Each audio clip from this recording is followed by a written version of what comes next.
Coucou, c'est nous, les IST. Nous sommes friands de nouvelles rencontres. Pour info, nous sommes en augmentation, surtout auprès des jeunes. On passe souvent inaperçus. Un seul moyen de savoir si tu nous as attrapés, le dépistage. La plupart d'entre nous se traitent très bien. Enfin, si tu t'y prends à temps. Cependant, certains te suivront à vie, comme le VIH-Sida ou encore l'herpès génital. Les IST, ce sont les infections sexuellement transmissibles. Alors, comme on dit, infection sexuellement transmissible veut dire une infection que l'on contracte après avoir fait un rapport sexuel avec un partenaire qui est infecté. Alors, dans les infections sexuellement transmissibles, il y a certains germes qui ont été classés dans l'ensemble de ces maladies qu'on appelle MST ou maladies sexuellement transmissibles.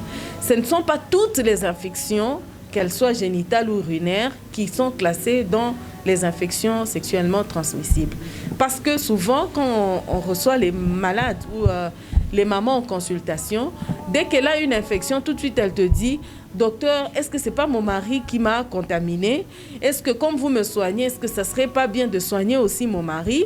Ainsi de suite. Donc, il faut savoir que quand on a des infections génitales, des infections urinaires, il y a des infections qu'on appelle des infections sexuellement transmissibles et elles sont connues, elles sont comptabilisées, on les connaît très bien. Il y a aussi des infections que l'on ne peut pas transmettre sexuellement. Et donc, dès qu'on a constaté des signes d'infection, des manifestations d'infection, comme par exemple des chatouillements lorsque il s'agit d'une femme, quand elle a des chatouillements au niveau du vagin ou au niveau de l'appareil génital, elle doit vite consulter.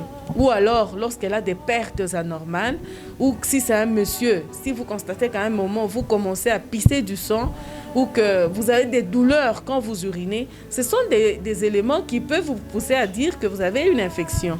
Mais quant à savoir que cette infection fait partie des maladies sexuellement transmissibles ou des infections sexuellement transmissibles qu'on appelle IST, il faudrait voir le médecin.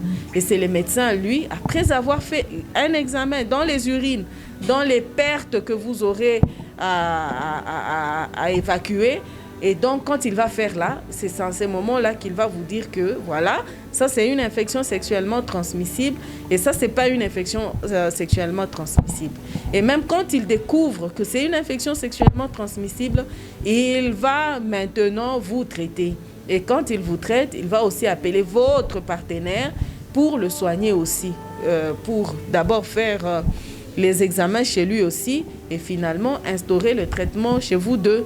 Et pendant ces temps, comme on dit que c'est une infection sexuellement transmissible, pendant cette période-là de traitement, on va vous conseiller de ne pas avoir de rapport sexuel pour ne pas contaminer les autres.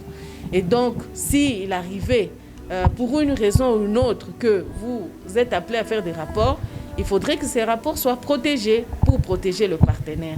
Et voilà donc ce qu'on peut dire sur les infections sexuellement transmissibles. Et si ce n'est pas soigné, qu'est-ce qui peut advenir? Oui, si ce n'est pas soigné, il y aura des complications. Comme toutes les autres maladies, les maladies ont toujours une évolution, soit favorable, soit défavorable. Quand c'est une évolution favorable, c'est que l'organisme a eu à se défendre et que peut-être les germes n'ont pas été en quantité suffisante pour créer une infection sévère. L'organisme, dès le départ, peut s'en débarrasser sans que vous ne le sachiez. Mais dans la majorité de cas, c'est qu'il y a des complications.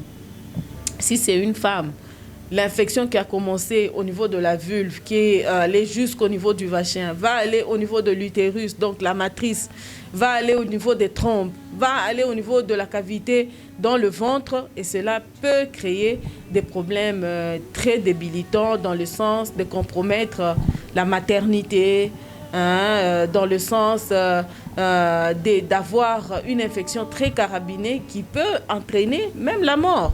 Donc, une toute petite infection banale, non traitée, peut évoluer d'une manière, de la pire manière, jusqu'à entraîner la mort. Donc, c'est vraiment important de se faire soigner parce que ça peut non seulement entraîner des conséquences chez vous. Si, par exemple, c'est une femme qui est enceinte, l'infection va aller attraper le fœtus et le fœtus peut sortir avec des malformations à plusieurs niveaux. Et donc, ça ne serait pas bien d'avoir un enfant qui est frappé des handicaps qu'on pouvait éviter si on s'était fait soigner à temps. Dream